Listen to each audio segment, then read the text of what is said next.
Hey guys, Dr. Andy here. Today I want to really quickly give you a quick rundown of what the examination or the assessment process looks like whenever we have back pain patients, right? So I am a chiropractor, which does mean that we see a lot of back pain patients from the upper back all the way down to the low back.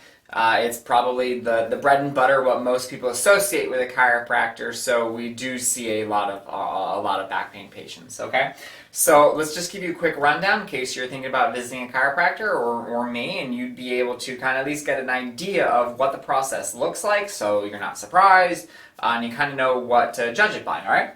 First and foremost, we do have to do a proper history, right? So a history is when we come in, we get introduced to each other, we talk for a little while. That's your opportunity to tell me all about your back pain, how it started, when it started, was there an initial kind of trauma, and how long it's been bothering you and how many kind of episodes that you have had along your way from when it started until when you arrive in my office. So that's the most important part right there. Let's give it a ginormous star because that is probably the most important step through this entire process. And sometimes it can take the longest as well, just because there's a lot to unpack in there, right? So the history, which is when you and I get to chat, easily the most important part, and it's the very first thing that we do when you come in for your initial exam or your initial treatment, and we're trying to unpack what's going on with that back pain, okay? After that, we're going to dive right into range of motion. That's a fancy way of saying I want to see how well the body is moving, right? So I'm going to ask you to stand on up. I want you to bend forward and try and touch your toes. I want you to lean backwards, twist side to side, lean side to side. I want to see what we call that active range of motion, meaning you, the patient, are moving through those planes of motion. I want to see how well you can do it. Most of the time we're going to observe that you cannot move as well as you should be able to, right? And the best part about this is it does give me the initial indication of what type of rehab we should do for you, okay? Most of our back pain patients, they will show what we call like a directional preference, which means that they really are able to move pretty well, maybe leaning forward, but that means that leaning backwards really hurts. Or vice versa, leaning backwards feels fine, but then as soon as they start coming forward or maybe on the way back up, they're like, oh my goodness, that's killing me, okay? That's what we call like a directional preference, and we actually base a lot of our rehab initially off of that, okay?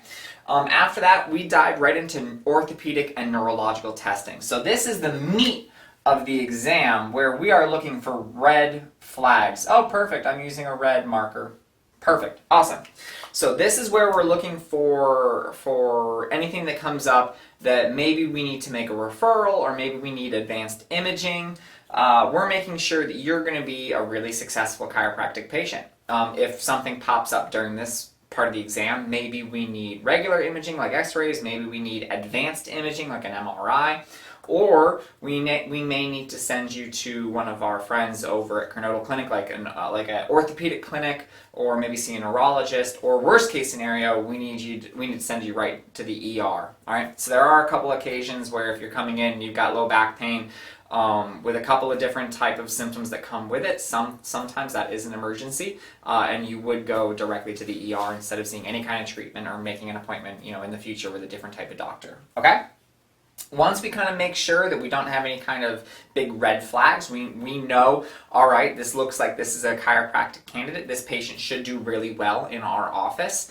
Then we're going to start to dive into palpation. Palpation is a fancy word for me saying I'm going to start to poke around. So I am going to have you go face down on one of our chiropractic tables. I'm going to be poking around in the muscle, in the muscles that are surrounding your problem area. So let's say it's your low back, right, and your mid back. I'm going to start to poke around into the muscles of your low back, up into your upper back, into your glutes, and usually very commonly into your legs as well, just because the whole thing is related. So I'm looking at muscle tension, muscle pain, and then I'm going to push a little deeper, and we're going to start to move around and play with the joints and see how well the joints are feeling, right?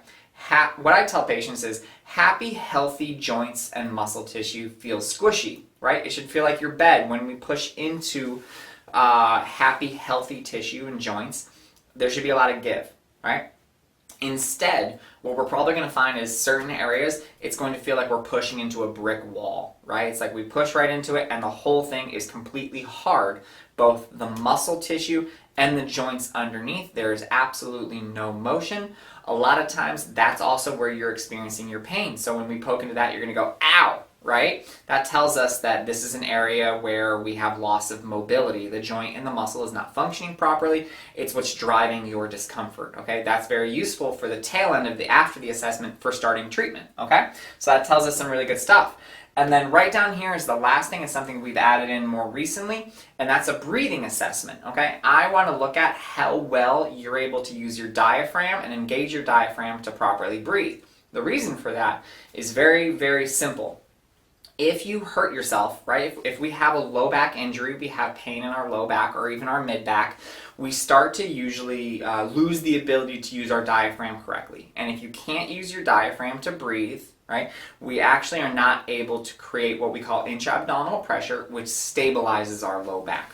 So when we start our rehab program, I want to make sure that we are working from a clean foundation. I want to make sure that we have all of the basics, all of the essentials absolutely perfect, and that starts with your ability to create stability using breathing. Okay, so we're going to see if your breathing is good or bad, and that tells us where we need to start with our rehab. Okay?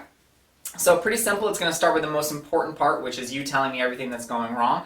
We're going to make sure that we rule out our major red flag problems, look into how well the body is moving on a global scale. Can you touch your toes? Can you lean backwards? And then get in there and start poking around in terms of the actual muscle and joint tissue, see how well that is moving. And with breathing, that gives us a really good idea of what is causing your pain, and then we'll be able to get started with treating. All right. So if you have any questions, send them my way. Always remember to live with passion, not pain.